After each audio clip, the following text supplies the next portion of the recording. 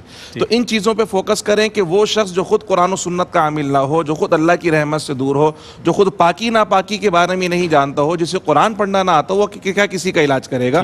تو معالج کے حساب سے جس طرح جسمانی علاج کے لیے ہم اچھے معالج کی طرف جاتے ہیں، کسی بھی ایرے غیرے چلتے پھرتے سے اپنا علاج نہیں کروا لیتے، چونکہ ہمیں اپنی جان کا خوف ہوتا ہے کہ جی مستند لوگوں سے علاج کروانا۔ اسی طرح جب روحانی علاج کی بات آئے تو مستند لوگوں تک جائیے اور مستند لوگوں کے پاس جا کر اچھا، اس حوالے سے ہم یہ جاننے کی کوشش کریں گے مستند افراد تک کیسے پہنچے اور کیا کرائٹیریا ان کا مفتی اکمل مدنی صاحب کی جانب سے بڑھیں گے تو انشاءاللہ ان سے روشنی حاصل کریں گے۔ ان کے الفاظ سے وقفہ ہے، وقفے کے بعد لوٹتے ہیں، ہمارے ساتھ رہیے گا۔ جی جناب، آج استخارے کے حوالے سے بات ہوئی، جادو کے حوالے سے بات ہوئی، نظر بد کے حوالے سے بات ہوئی، بہت تفصیل سے ماشاءاللہ تینوں ہی ہمارے اسکالرز نے بہت اچھے اپنے علم کی روشنی میں، مشاہدے کی روشنی میں اور ان تمام قرآن و حدیث کی تعلیمات کی روشنی میں بیانات فرمائے۔ اچھا، ہم یہ جاننا چاہیں گے جیسے کہ بات ہو رہی تھی مفتی خرم اقبال رحمانی صاحب سے، مفتی محمد اکمل صاحب سے میں گزارش کروں گا کہ کیا کرائٹیریا ان لوگوں کا جو یہ سب باتیں بتاتے ہیں، مثال کے طور پر جادو کے حوالے سے، نظر بد کے حوالے سے، کاٹ کرنے کے حوالے سے کہتے ہیں کہ فلاں، تو کس طرح عوام ہے اسے تو پتہ نہیں تمام قرآن و حدیث کی تعلیمات کا، تو کیا چیز پیش نظر رکھی جائے کہ فلاں صاحب سے ہم رجوع کریں اور ان سے مسئلہ بیان کریں؟ کون لوگ ہیں وہ، کیسے ہونے چاہیے؟ جی ہاں، دیکھیں اس میں کوئی یقینی طور پہ تو نہیں کہا جا سکتا کہ اگر ایک داڑھی والا بیٹھا ہے تو ضرور وہ علاج کر دے گا اور ایک بغیر داڑھی والا بیٹھا ہے تو وہ ناکام ہی رہے گا، لیکن احتیاط کا تقاضا یہی ہے کہ ان لوگوں سے رجوع کیا جائے جن کا ظاہر شرع کے موافق ہو، جو قرآن و حدیث کا علم رکھتے ہوں اور وہ جانتے ہوں کہ ہماری لمیٹیشنز کیا ہیں۔ اگر ایک عامل کوئی علاج کرتا ہے اسے سب سے پہلے یہ ذہن میں رکھنا چاہیے کہ وہ قرآن و حدیث سے علاج کرے۔ صحیح ہے۔ یا اگر فرض کر لیں کوئی ذکر الہی ہے جو سینہ بسینہ آ رہا ہے یا بزرگوں کی طرف سے واقعی عطا کردہ ہو، یہ نہیں کہ جس مرضی کو بنا لیں، واقعی عطا کردہ اس کے ذریعے علاج کرے، یہ اچھی بات ہے۔ اور ایسا کوئی بھی تعویذ وغیرہ استعمال نہ کرے، نہ کوئی منتر جس کا مفہوم نہ آتا ہو۔ بعض اوقات کتابوں میں عجیب و غریب الفاظ لکھے ہوتے ہیں جن کے مفہوم نہیں پتہ ہوتے اور لوگ کر رہے ہیں۔ ہو سکتا ہے وہ کلمات کفر و شرک ہو سکتا ہے ان کی خاص کنڈیشنز ہوں، خاص تاثیرات ہوں اور وہ خیال نہ رکھ سکے، اس کا لحاظ نہ رکھ سکے تو الٹا نقصان کا اندیشہ ہے۔ اسی طریقے سے جدائی کے تعویذات نہ دیے جائیں، توڑنے والے، جدائی والے۔ بعض تو آتے ہیں اشتہار، بابا جدائی میں ماہر، استغفر اللہ۔ اتنا خطرناک بابا محبوب کہ آپ کے قدموں میں، ہاں ایسی چیزیں محبوب بھی قدموں میں آ گیا بھائی، ان کے قدموں میں نہیں آ رہی پوری دنیا، یہ وظیفہ نہیں کر رہے۔ ایسے وہ بعض اوقات وہ انگوٹھیاں لے کے بیٹھے ہوتے ہیں فٹ پاتھ پہ، اپنی قسمت کی لے جاؤ انگوٹھی۔ ہم لوگ ادھر بیٹھ جاتے ہیں، ہمارے لوگ طوطے سے بھی فال نکلوا لیتے ہیں، اسے نہیں کہتے تو کیوں انگوٹھی نہیں پہن لیتا دو چار، تو پرائم منسٹر بن جا پاکستان کا، تو فٹ پاتھ پہ بیچ کے انگوٹھیاں بیچ رہا، ہماری قسمت کا حال بتا رہا ہے۔ صحیح بات۔ تو بہرحال تو اس طرح یہ احتیاط دیکھا جائے کہ ایسا تو نہیں ہے۔ دوسرا، خواتین اچھی طرح سمجھ سکتی ہیں کہ مرد کی آنکھوں میں ہرس ہے کہ نہیں، اچھا، گندگی ہے کہ یہ نہیں۔ خواتین کو اللہ نے خاص وصف دیا ہے، مطلب یہ ہوتا ہے، ہر ایک کے اندر ہوتا ہے، ہم بھی پہچان سکتے ہیں، آپ بھی، لیکن عورتوں کا خاص طور پہ ہوتا ہے کیونکہ وہ مردوں کی نگاہوں کو اچھی طرح جانتی ہیں، اللہ نے ایک رکھا ہے ان کے اندر، بس شاید ان کی پروٹیکشن کے لیے ہوتا ہے۔ اب وہ عامل گھور کے دیکھ رہا ہے، گندی اس کی نگاہیں ہیں، اس سے کیا علاج کروانا جس کا ظاہر شرع کے موافق نہیں، نہ وہ نماز پڑھتا ہے، نہ وہ روزے رکھتا ہے، گالی گلوچ اس کی زبان پہ رہتی ہے، اور ایک ہیبت ناک سا ماحول بنا لیں گے نا ساتھ میں۔ اچھا، ایک آدھ کو کہیں گے تیری ڈیوٹی یہ کہ تو یوں کرتا رہیے تو تجھے پیسے دے دوں گا شام کو، وہ جو آگے کرتا رہے گا تو بیٹھے ہوئے لوگ ہی خوفزدہ ہوتے رہتے ہیں۔ یہ نفسیاتی طور پہ ایک اثر ہوتا ہے۔ ایک دفعہ ایک ایسی عامل سے ملاقات ہوئی، کہنے لگا کل میں مکے مدینے گیا۔ اچھا، آپ کیا آپ کو محسوس ہو رہا تھا؟ کہنے مجھے نہیں، یہ لڑکی بیٹھی تھی ساتھ میں برقعے والی، کہنے یہ مجھے بتا رہی تھی کہ آپ مکے مدینے گئے تھے۔ یہ بھی بڑی پہنچی ہوئی باتیں ہیں۔ تو اچھا، اسی طریقے سے جو باتوں کے غازی ہو نا، میں یو ایس اے گیا تو وہاں پہ کامل صاحب پہنچ گئے، گھر میں کسی نے بلا لیا، پہلے تو معروف کر دیا میں سب کاٹ کر دیتا ہوں، جنات نکال دیتا ہوں، ان کو گھر میں بلا لیا، کہا اس میں بہت خطرناک چیز ہے، میں کاٹ کرتا ہوں لیکن شرط یہ ہوگی تم باہر نکل کے گاڑی میں بیٹھ جانا اور کوئی شیشہ کھلا ہوا نہ ہو، ورنہ وہاں پہ بھی آ جائے گا۔ یعنی وہ باہر آ کے کھڑی ہو جائے گی بلا کہ بھی شیشہ نیچے کرو تو میں اندر داخل ہونے کی سعادت حاصل کروں، ورنہ میں تو باہر ہی کھڑی رہوں گی۔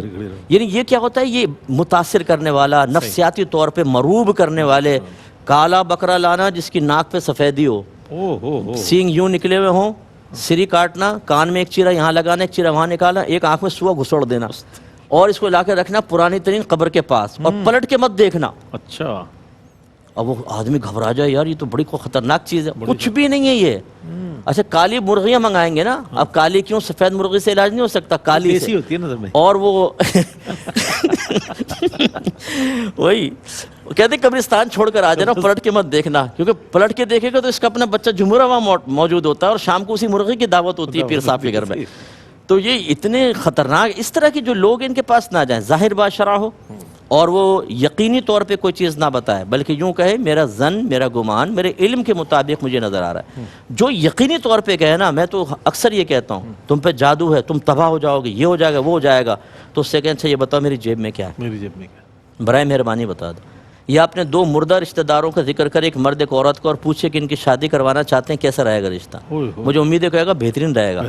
بہت سی اسی میں پھنس جائیں گے نا، تمہیں جیب کا پتہ نہیں، تمہیں یہ نہیں معلوم کہ ساحل تمہیں بے وقوف بنا رہے ہے کیا، اور تم وہ دور کی پوڑیاں لا رہے ہو، غیب کی خبریں بتا رہے ہو۔ تو اس قسم کے لوگ جو ہیں ان سے بالکل اجتناب کیا جائے، ظاہر باشرہ ہو، نمازی ہو، عارضی پسند ہو، اب اس کی باقی احوال تو نہیں ظاہر، لیکن سامنے تو دیکھ سکتے ہیں نا، پھر اس کی گفتگو سے اندازہ، وہ نگاہیں جھکا کے بات کرے، عورت پہ نگاہ نہ جمائے اور غلط قسم کی حرکتیں نہ کرے۔ یا عامل، آپ نے کئی پروگرام دیکھے ہوں گے کہ عامل جو ہیں وہ عورتوں کو ٹچ کرنے کے بہانے تلاش کرتے ہیں، اور پھر اتنی جفی والی سرکار، کوئی پتہ نہیں اور دھمالوں والی سرکار، عورتوں کو دھمالے کروا رہے ہیں، یہ غلط قسم کے لوگ ہوتے ہیں۔ بالکل، یہاں بالکل کتے بلی اور الٹا شاہ اور سگریٹ والی سرکار اور کالے ڈنڈے والی سرکار، پتہ نہیں کون کون سی سرکاریں۔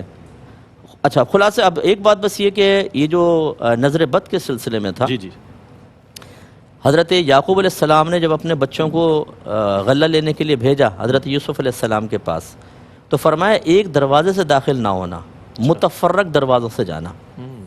اس کی شرح یہ لکھی ہے کہ ایک دروازے سے جاتے نا تو کہتے بھائی 11 بھائی آئے تو نظر لگنے کا اندیشہ تھا، تو آپ نے متفرق دروازوں سے جانے کا کہا۔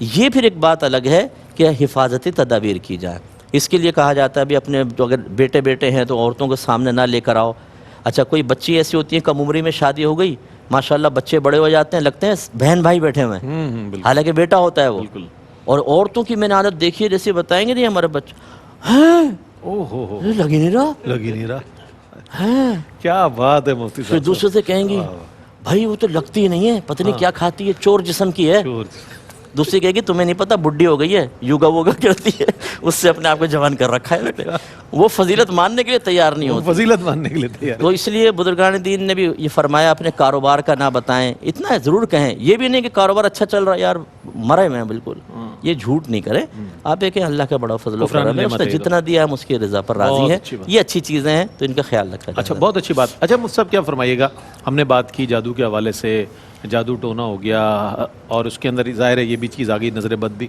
تو ہم جیسا آپ نے فرمایا کہ باوضو رہیں اور معوذتین کے حوالے سے آپ فرمایا اپنے قرآن پڑھتے رہیں گھر میں یہ سب چیزیں رہیں اس کی تمام چیزوں کے باوجود ہم دیگر مذاہب کے بھی جو لوگ ہوتے ہیں ان سے بھی مدد لیتے ہوئے نظر آتے ہیں وہ لوگ بھی یہ سب کام کرتے ہیں جناب جادو وادو یہ وہ کالا جو بھی ہوتا ہے اس کا علم تو یہ فرمائے گا مسلمان ہونے کے باوجود بھی ایسے رجحانات کیوں پیدا ہوتے ہیں ایک بندے میں اچھا اس سے پہلے حضرت جواب میں حضرت سے یہ عرض کر دیتا ہوں یہ بھی حضرت تھوڑی سی بیان کر دیجیے گا بعض لوگ کہتے ہیں سفلی کی کاٹ سفلی سے ہی ہو سکتی ہے یہ بھی حضرت کا جواب میں شامل جی جی اچھا سوال ہے جی بہت شکریہ یہ قبلہ مفتی صاحب نے جس طرح کے فنکاروں کی منظر کشی فرمائی ہے فنکاروں کی جزاک اللہ یقیناً ان سے بچنا ہی ہمارے لیے دین اور ایمان کی حفاظت ہے بالکل ایسے ہی اچھا میں اس میں یہاں ایک جملہ عرض کرنا چاہتا ہوں کہ ہر شے کا علاج کرنے سے پہلے ہمارے اوپر لازم ہے کہ ہم اپنی جہالت کا علاج کریں کیونکہ یہ جہالت ہی ہوتی ہے جس سے اس طرح کے شعبدہ باز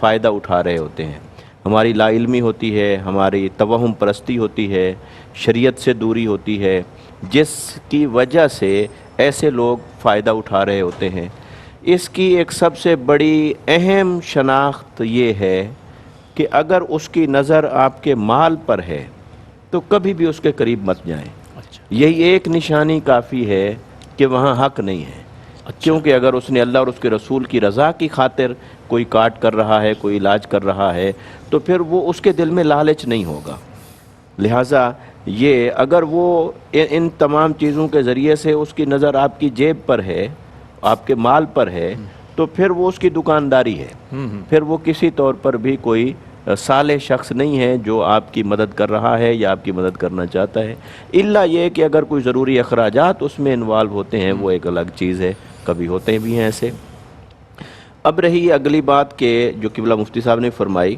کہ بھی سفلی کوئی آپ کے ساتھ ہوئی ہے چیز تو اس کی کاٹ بھی اسی طرح ہوگی سفلی سے ہی ہوگی یہ سراسر جہالت پر مبنی ہے اچھا اور یہ لادینیت ہے کیونکہ ہر کفر کا مداوع ہر گمراہی کا مداوع تو اللہ رب العزت کے پاس ہے ہر شے تو حق کے پاس ہے بے شک بے شک تو یہ کیا ہو گیا کہ برائی کا علاج برائی سے اور بدی کا علاج بدی سے اور کفر کا علاج کفر کے ساتھ کفر کا علاج ایمان کے ساتھ ہوتا ہے باطل کا اس کی جو روک تھام ہے وہ حق کے ساتھ ہوتی ہے لہٰذا جہاں کہیں کوئی ایسی چیز ہے تو کبھی اس وہم میں مبتلا نہیں ہونا چاہیے بلکہ ہمیں اس وقت یہ فکر مند ہونا چاہیے کہ اب ہم وہ جو جادو ٹونے اور اس کا ایک حرام کا درجہ تھا اگر کوئی پھر کسی غیر مسلم کے پاس جا رہا ہے اور اسے اپنے تمام غموں کا اور دکھوں کا مداوع سمجھ رہا ہے تو گویا اب تو ایمان کی باؤنڈری سے وہ آگے جا رہا ہے اب وہ کفر کو اگر سمجھ رہا ہے اور کافر کو سمجھ رہا ہے کہ یہ میرا مداوع ہے تو اس نے یہ کیوں نہیں سوچا کہ میرے تمام معاملات کا حل تو قرآن تھا میرے معاملات کا حل یہ تھا کہ میں اللہ کے حضور سجدہ ریز ہوتا اور اپنی اللہ کے حضور اپنی مناجات پیش کرتا اپنے مسائل کو اللہ رب العزت کے حضور گڑ گڑا کے مانگتا وہ جو فرماتا ہے قرآن مجید کے اندر بار بار فرما رہا ہے کہ اجیب دعوت الداعی اذا دعان کہ میں ہی سنتا ہوں ہر پکارنے والے کی پکار کو اور وہ پھر دعوت دیتا ہے فرماتا ہے فَلْيَسْتَجِيبُوا لِي مجھ سے مانگو تو اللہ سے مانگنے کی بجائے اللہ سے رجوع کرنے کی بجائے اگر کسی کافر کے پاس جا رہے ہیں بد مذہب کے پاس جا رہے ہیں تو وہاں مال بھی ضائع ہوگا ایمان بھی ضائع ہوگا لہٰذا خدا را اس سے اپنے آپ کو بچائیے عقیدے اور ایمان کی طرف واپس پلٹ آنا چاہیے اور ہر چیز کو یہ جو ہم نے جوڑ رکھا ہے معاشرتی طور پر اس کے ساتھ، اس اعتقادی کمزوری سے نکلیے، اس اعتقادی کمزوری سے نکلیے۔ اچھا، یہ جہاں ہم ظاہر ہے اس طرف اعتقادی کمزوری پیدا ہو جاتی ہے تو پھر عبادات سے بھی دور ہو جاتے ہیں، اعمال صالحہ سے بھی دور ہو جاتے ہیں، تو یہ ایک انسان کی بہت بڑی محرومی ہے کہ وہ کسی چیز، کسی تشکیک میں اور کسی ابہام کا شکار ہونے کے بعد اس کے حوالے سے میں چاہتا ہوں کچھ ارشاد فرمائیے۔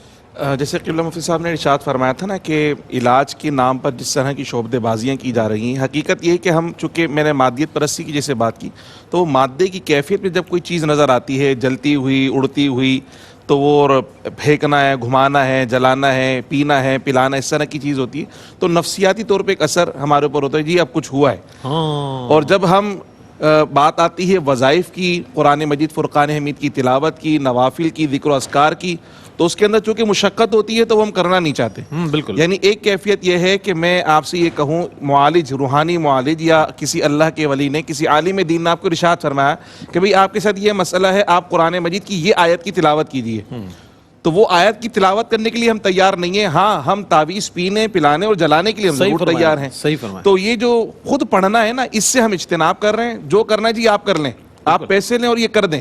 تو ہمارے اس مزاج نے بھی ایسے لوگوں کی حوصلہ افزائی کی ہے، اگر ہم خود سے ان تمام چیزوں کو اختیار کرنا شروع کر دیں جو پیارے آقا صلی اللہ علیہ وسلم نے تعلیم ارشاد فرمائی ہے۔